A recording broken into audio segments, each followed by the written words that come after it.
Filipos, 3 kabanata. Sa wakas, mga kapatid, magalak kayo sa Panginoon. Hindi kaabalahan para sa akin na ulitin ang naisulat ko na, dahil ito naman ay para sa inyong kapakanan. Mag-ingat kayo sa mga taong asal-aso, sa mga taong mahilig sa paggawa ng masama. Sila'y mga taong naghihiwa ng maselang bahagi ng kanilang katawan. Tayo at hindi sila ang tumanggap ng tunay na pagtutuli. Tayong mga sumasamba sa Diyos sa pamamagitan ng Kanyang Espiritu. Ang ipinagmamalaki natin ay ang ating buhay kay Kristo Jesus at hindi tayo umaasa sa mga pisikal na bagay.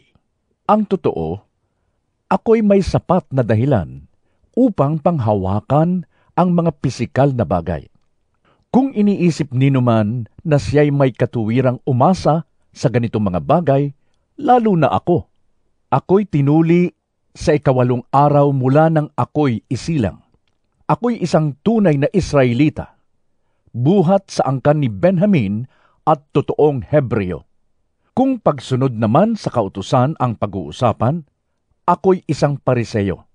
Kung sa pagiging masugid ko sa kautusan, inusig ko ang iglesia.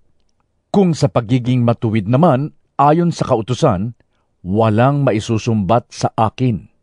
Ngunit dahil kay Kristo, ang mga bagay na pinapahalagahan ko noon ay itinuring kong walang kabuluhan ngayon.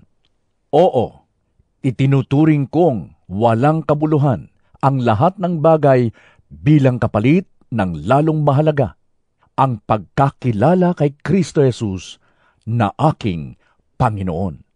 Ang lahat ng bagay ay ipinalagay kong walang kabuluhan at itinuring kong basura. Makamtan ko lamang si Kristo at lubos na makipag-isa sa Kanya. Ang aking pagiging matuwid ay hindi sa pamamagitan ng pagsunod sa kautusan, kundi sa pananalig kay Kristo. Ang pagiging matuwid ko ngayoy buhat sa Diyos, sa pamamagitan ng pananampalataya.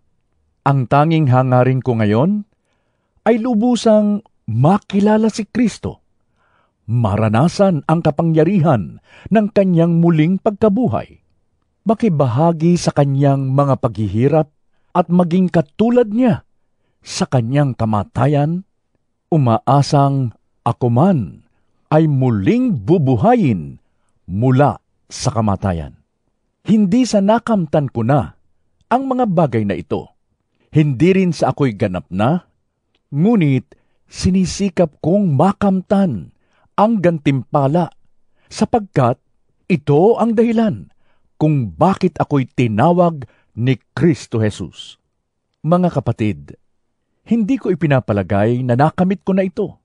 Ngunit isang bagay ang ginagawa ko.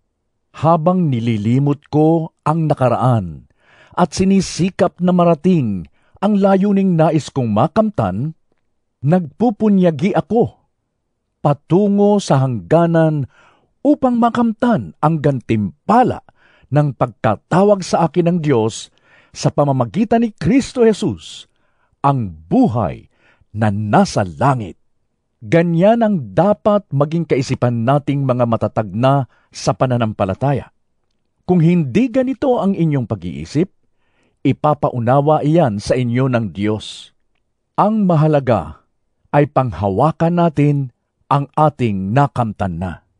Mga kapatid, magkaisa kayong tumulad sa halimbawang ipinakita ko sa inyo.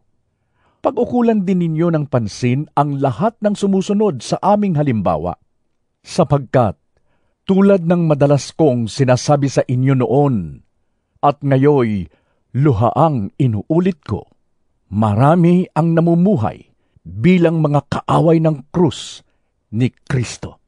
Kapahamakan ang kahihinatnan nila, sapagkat ang dinidiyos nila ay ang hilig ng kanilang katawan. Ikinararangal nila ang mga bagay na dapat sana nilang ikahiya at wala silang iniisip kundi ang mga bagay na may kinalaman sa mundong ito. Subalit sa kabilang dako, tayo ay mga mamamayan ng langit.